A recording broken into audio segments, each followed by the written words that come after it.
여러분 안녕하십니까. 누리 PD입니다. 자, 과장을 전혀 하지 않고 그냥 올 곳에 왔습니다. 난리 났습니다. 왜 그런가 하면요. 이재명에게 아킬레스 건이 몇 개 있는데 그 가운데 하나, 이것이 이제 드디어 이제 가시화되고 있는데요. 바로 이 이슈죠. 정부 GDP 5% 국방비 현실성 없다. 첫 한미 정상회담을 앞두고 딜레마. 한미 정상회담이 지금 추진 중에 있다 그러는데요. 날짜가 정확하게 지금 나와 있는 것은 아니고 미국에서 여러 가지 조건을 걸고 있는 것 같습니다. 이재명이 감당할 수 없는 조건들이죠.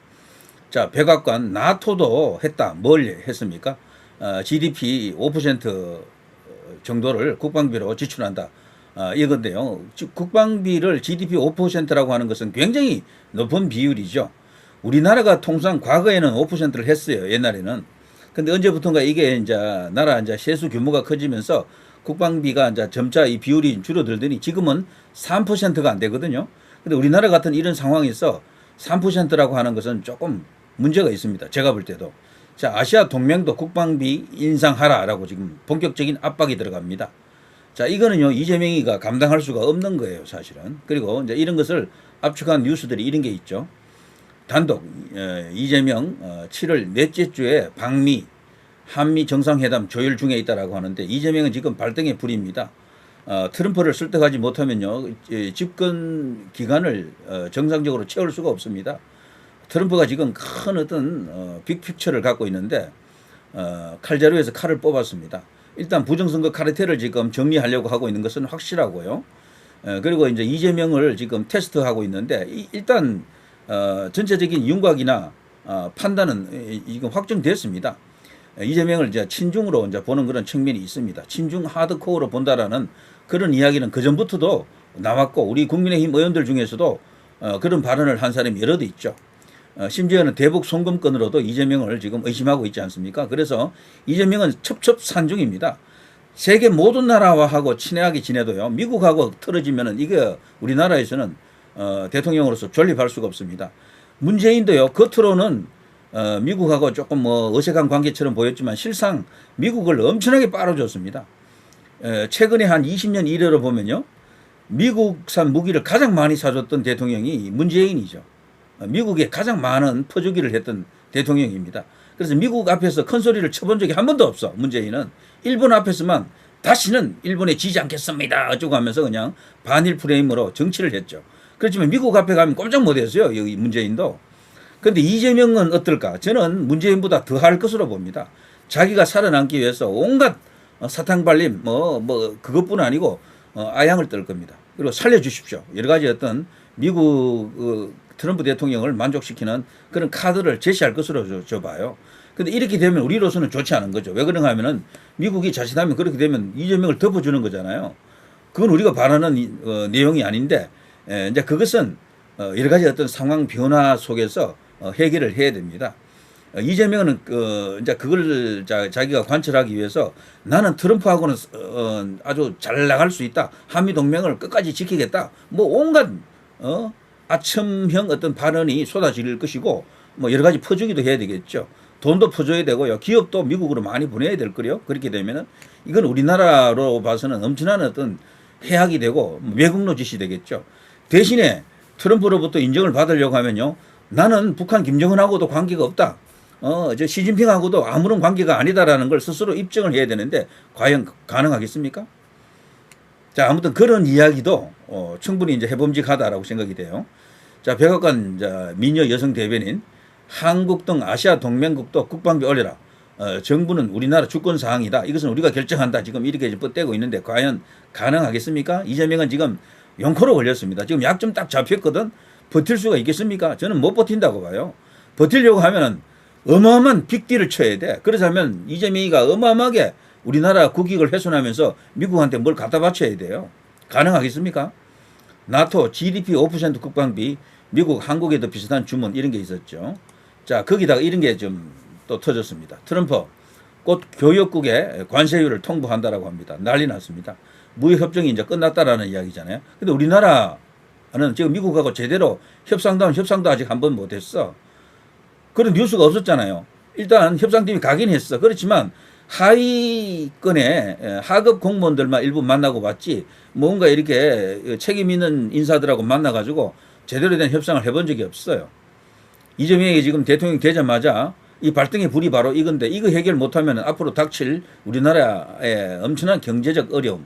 우리나라는 수출을 먹고 사는 나라라고 하는 말이 너무도 오래 듣다 보니까 이제 이 타성화되어 가지고 실감이 안 나실 것 같아. 그렇지만 우리나라가 수출길이 막히거나 수출이 조금 힘들어지면 나라가 그야말로 난리 납니다.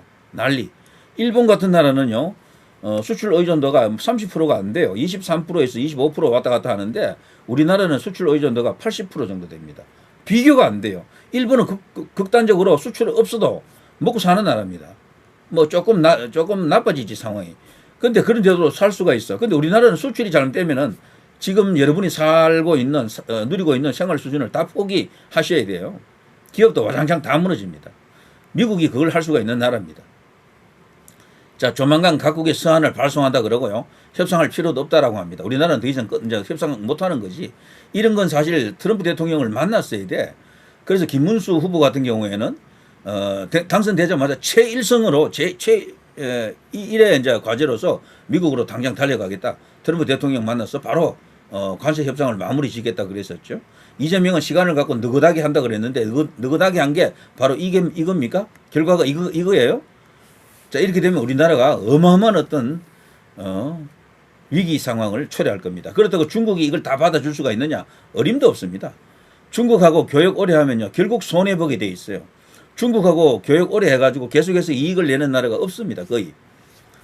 전부 흑자에서 적자로 다 전환합니다. 우리나라도 요즘 언제부턴가는 중국하고 해가지고 덕보는 나라가 못 되고 있습니다. 우리나라의 최대 흑자국은 우리가 흑자를 내는 나라는 미국이죠. 미국.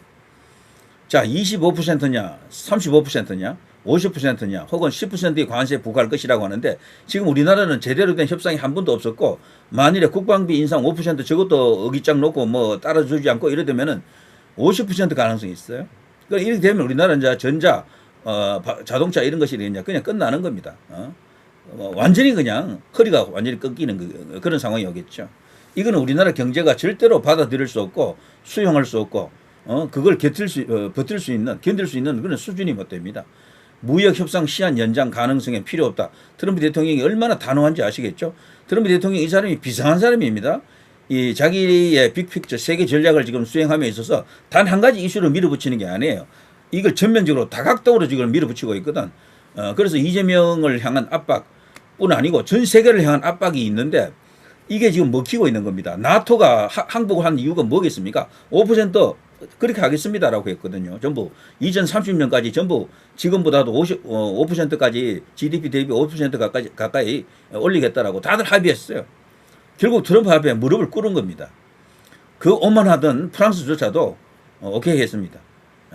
결국 이게 뭘 말하겠습니까? 이재명이가 버틸 수 있다고요? 어림도 없습니다. 어림도 없어.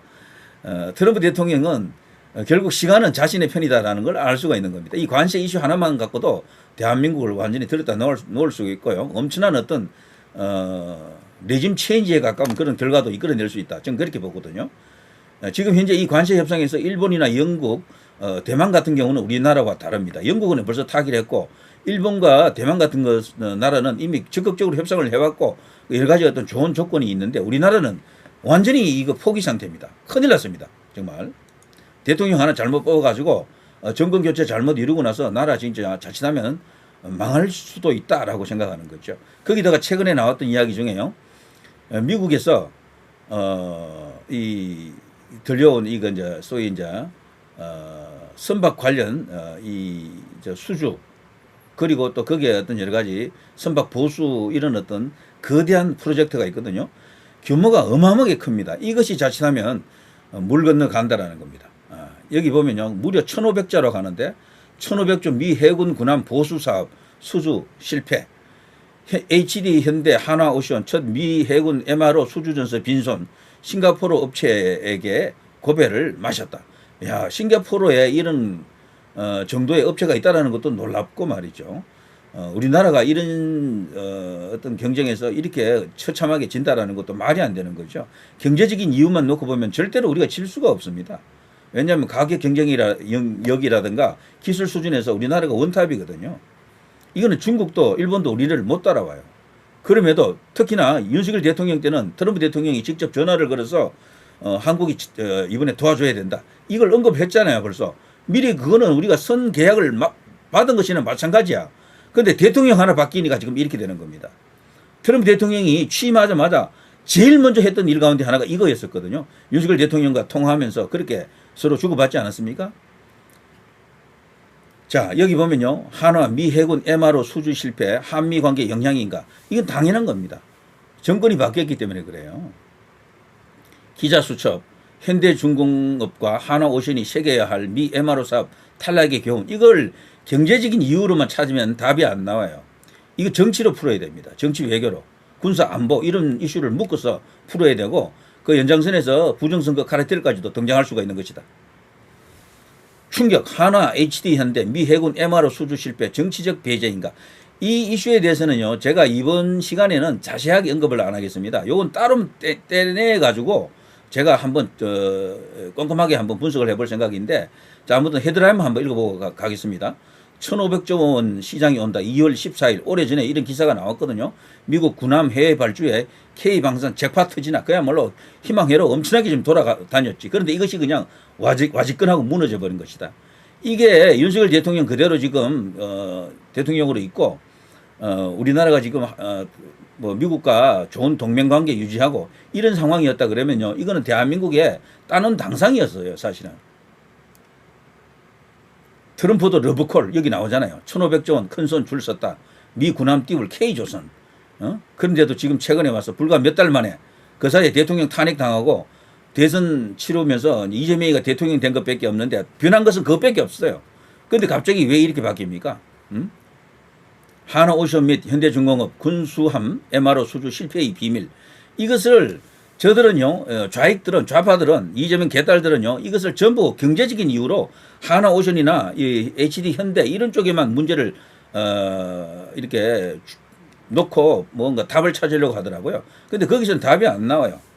자, 이제 어떻습니까? 올 것이 왔죠? 트럼프 대통령은 이 사람은 그냥 간단한 장사꾼이 아닙니다. 다목적 카드 포석을 갖고 지금 압박을 하고 있는 겁니다. 거기에 나토가 넘어갔어요. 무너졌다니까. 그러면 대한민국이 뭐로 버틴다는 거야? 저는 시진핑도 무너진다고 보거든요. 근데 이재명이가 뭘 믿고 버틴다는 이야기입니까? 뭐를?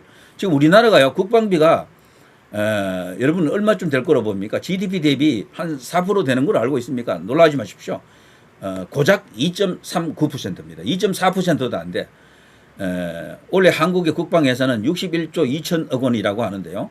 이걸 이제 5%까지 올리게 되면은, 약 한 130조쯤 되겠죠. 그러면 우리나라가 세계 4위 정도도 가능하겠네요. 국방력이. 지금 국방력이 우리나라가 5위, 6위라 그러는데 1위가 미국, 2위가 러시아, 3위가 중국, 4위가 인도거든요.